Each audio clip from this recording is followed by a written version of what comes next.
Tema 6. Influencia de las principales corrientes pedagógicas y psicológicas en la educación infantil. Visión actual de sus aportaciones. Experiencias innovadoras relevantes. Valoración crítica. Influencia de las principales corrientes científicas en la educación preescolar e infantil. La evolución de la educación infantil ha estado marcada por un diálogo constante entre diversas corrientes pedagógicas y psicológicas que han moldeado la forma en que entendemos y abordamos el aprendizaje en la primera infancia. A través de los siglos, pedagogos y psicólogos han ofrecido enfoques innovadores que, en su tiempo, rompieron con los paradigmas tradicionales y sentaron las bases para una educación más centrada en el niño. De los precursores a la escuela nueva. Jean-Jacques Rousseau, 1712 a 1778, considerado uno de los primeros precursores de la educación moderna, introdujo la idea de que la educación debe respetar la naturaleza e intereses del niño. En su obra El Emilio, Rousseau defendió una educación basada en la libertad y en el desarrollo natural del niño, sentando las bases para futuros enfoques pedagógicos que priorizan la autonomía y el respeto por la individualidad del alumno. Johann Heinrich Pestalozzi, 1746 a 1827, influenciado por Rousseau, avanzó la idea de que la educación debe ser un mecanismo de transformación social, enfocándose en el desarrollo integral del niño, más allá de la simple memorización. Pestalozzi promovió una educación que integrara las leyes del desarrollo psicológico, haciendo hincapié en la formación de individuos capaces de cambiar su entorno. Friedrich Froebel, 1782 a 1852, discípulo de Pestalozzi, es conocido por haber fundado los primeros kindergartens o jardines de infancia. Froebel creía que el juego era el método natural a través del cual los niños aprendían y desarrollaban sus capacidades. Para él, el docente actuaba como un jardinero, guiando y acompañando al niño en su proceso natural de crecimiento y aprendizaje. Estos primeros pedagogos fueron precursores de la Escuela Nueva, un movimiento que surgió a finales del siglo XIX y principios del XX como una respuesta a la educación tradicional, que se centraba en la repetición y memorización. La Escuela Nueva, influenciada por las ideas de estos autores, promovió una educación basada en los intereses y necesidades del niño, en la que el maestro pasaba a ser un mediador y facilitador del aprendizaje. El ambiente educativo se transformaba en un espacio propicio para el aprendizaje activo y la experimentación, valorando la individualidad y el desarrollo emocional y social del niño. La Escuela Nueva y sus protagonistas. John Dewey, 1859 a 1952, uno de los principales exponentes de la Escuela Nueva, defendía que la educación debía ser un reflejo de la vida social, orientada hacia la mejora de la misma. Dewey veía la escuela como un microcosmos de la sociedad, donde los niños aprendían mediante la participación activa en experiencias significativas que conectaban con sus intereses y necesidades. Para Dewey, el aprendizaje debía ser una preparación para la vida, promoviendo el desarrollo de habilidades prácticas y la autonomía del alumno. María Montessori, 1870 a 1952, con su enfoque científico de la pedagogía, puso énfasis en la importancia del ambiente preparado y en la educación multisensorial. Montessori defendía que los niños aprendían mejor cuando se les proporcionaba un entorno estimulante y ordenado, donde pudieran explorar y descubrir por sí mismos. El rol del docente, en este contexto, era el de un guía que facilitaba el aprendizaje, fomentando la independencia y el autoaprendizaje del niño. Ovide de Crowley, 1871 a 1932, con su método global, promovió la idea de que los niños perciben el mundo de manera global y que la educación debe estructurarse en torno a centros de interés que conecten el aprendizaje con la vida real. De Crowley subrayó la importancia de una educación basada en la observación de la naturaleza y en la comprensión de las necesidades y experiencias cotidianas de los niños. Celestine Freinet, 1896 a 1966, por su parte, desarrolló un enfoque pedagógico que destacaba la importancia de la cooperación, la autoexpresión y la actividad práctica. Freinet introdujo técnicas innovadoras como el texto libre y la imprenta escolar, que permitían a los niños expresarse y colaborar en su proceso de aprendizaje, fomentando un sentido de responsabilidad y participación activa en la construcción de su conocimiento. Influencia de las corrientes psicológicas. Del conductismo al constructivismo. Paralelamente a las corrientes pedagógicas, las teorías psicológicas han tenido un impacto significativo en la educación infantil. El conductismo, basado en las ideas de Ivan Pavlov y B.F. Skinner, se centraba en el control y modificación del comportamiento a través de estímulos y respuestas. Este enfoque veía al alumno como un receptor pasivo, cuyo aprendizaje se lograba mediante la repetición y el refuerzo, ya fuera positivo o negativo. Sin embargo, este modelo ha sido criticado por su visión mecanicista del aprendizaje, que no considera la complejidad de los procesos mentales. ¿Cómo es la intervención conductual en educación infantil? En el modelo conductista prevalece la idea de que la función de la educación infantil debe ser de tipo académico, es decir, ha de preparar al niño para enfrentarse con éxito a tareas escolares y sociales, siendo su meta principal la de aceleración del desarrollo mediante la asimilación de destrezas y actitudes impuestas por la sociedad.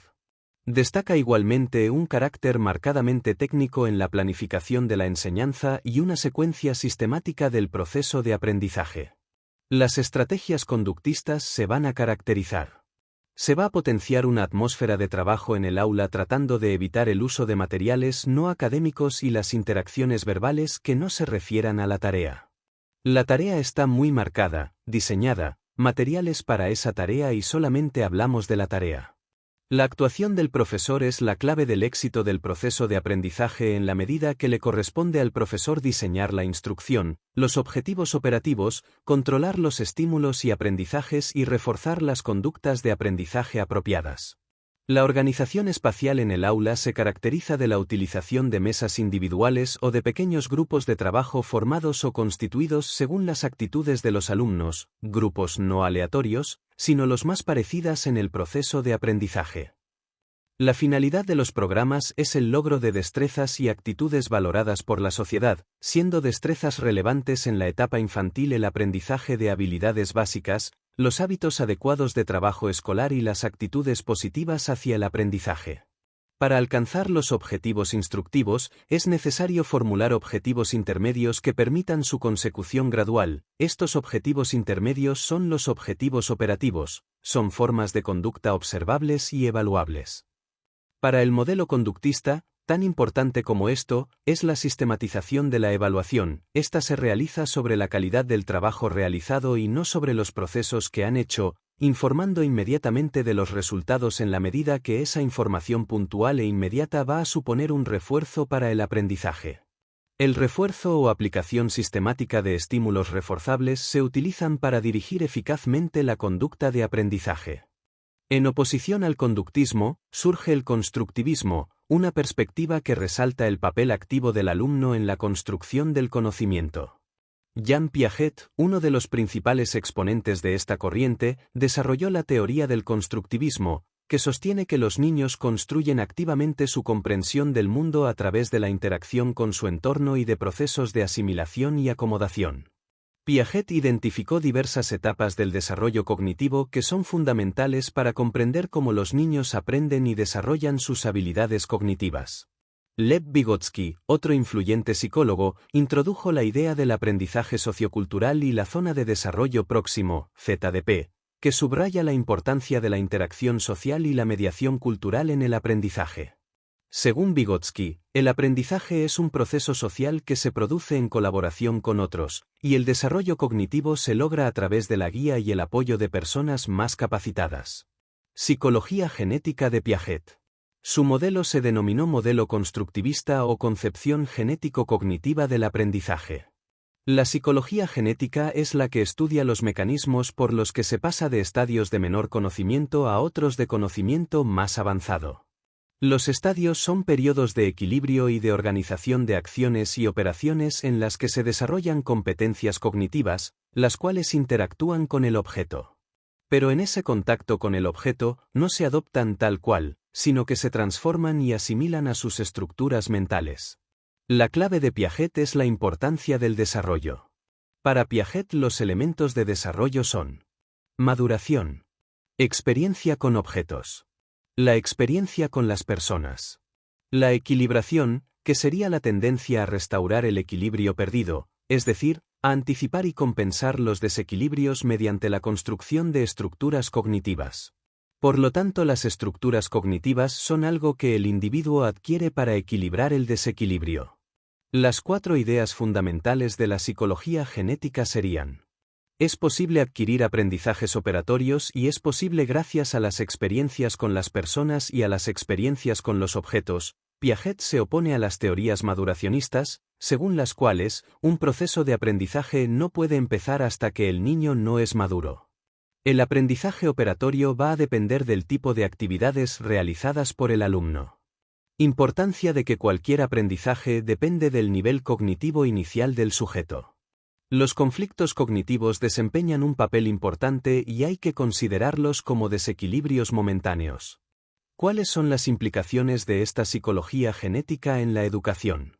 Desde el punto de vista de los objetivos de la educación, supone que si el desarrollo constituye la construcción de una serie ordenada de estructuras intelectuales y si cada estructura permite una mayor capacidad de aprendizaje que la anterior, el objetivo de la educación ha de ser potenciar y favorecer la construcción de dichas estructuras. Los objetivos se formulan en términos de capacidades que integran las distintas estructuras cognitivas. Desde el punto de vista de la capacidad de aprendizaje. Esta capacidad de aprendizaje depende del desarrollo cognitivo, lo que va a traer como consecuencia analizar los contenidos de aprendizaje con el fin de determinar las competencias cognitivas necesarias para asimilarlos. Analizar los contenidos, pero sobre todo el nivel actual de competencia en base a las competencias e ideas previas. Desde el punto de vista de la metodología. Tiene 2 interpretaciones. Interpretación constructivista en sentido estricto que pone el acento sobre los procesos individuales de aprendizaje. Lo importante va a ser la actividad autoestructurante, es decir, que el origen, la organización y la planificación de las actividades corresponde al alumno. Entonces el papel del maestro es plantear un ambiente donde el alumno despliegue su actividad. El profesor y el colegio han de cumplir un papel estructurador para que los alumnos hagan su actividad autónomamente, esto válido para la educación infantil. Esto tiene una serie de limitaciones en etapas posteriores, primaria, debido a que los contenidos estarán más formalizados y abstractos. Interpretación del desajuste óptimo. Pone el acento en la interacción entre el contenido y el nivel de competencia de cada uno, ya que si el contenido a aprender está muy alejado de las posibilidades del alumno, no se producirá desequilibrio o si se produce, la posibilidad de cambio quedará bloqueada. Pero si el contenido está excesivamente ajustado a sus posibilidades, tampoco habrá un desequilibrio. Hay que hacer un desajuste óptimo en el que los contenidos estén un poco más altos que de las competencias cognitivas del alumno. Por lo tanto, el maestro será mediador entre los contenidos del currículum y los alumnos que han de construir su propio aprendizaje sobre los contenidos que le proponga el maestro. Modelo ecológico contextual de Bronfenbrenner. Se basa en la importancia del medio social en la construcción del conocimiento y su unidad básica es el microsistema, que sería el lugar donde pueden iniciarse interacciones cara a cara. Como microsistemas se pueden considerar el hogar, la escuela infantil, el grupo de juego, el grupo clase.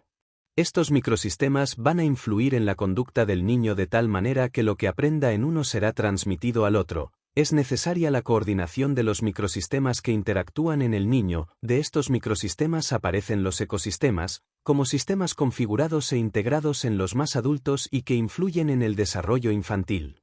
Otra característica de este modelo sería la complementariedad o disonancia que se produce cuando el niño se traslada de un ecosistema a otro y donde es necesario un desajuste óptimo en el que no haya ni exceso ni un defecto de disonancias. Esto significa que hay que abrir la escuela al mundo exterior, de tal manera que la escuela sea un contexto natural de aprendizaje. Aprendizaje social de Vygotsky. Según Vygotsky, el aprendizaje está íntimamente ligado al desarrollo, siendo el pensamiento o la inteligencia un producto marcadamente social. Pero dentro de este modelo se puede diferenciar. El desarrollo real. Se refiere a lo que un niño es capaz de hacer por sí solo en un marco individual. Esperemos que este podcast os esté siendo de utilidad. Si te interesa, puedes escucharlo completo adquiriendo nuestro módulo de preparación del temario de oposiciones de infantil. En la descripción puedes encontrar el enlace. Gracias por vuestro tiempo.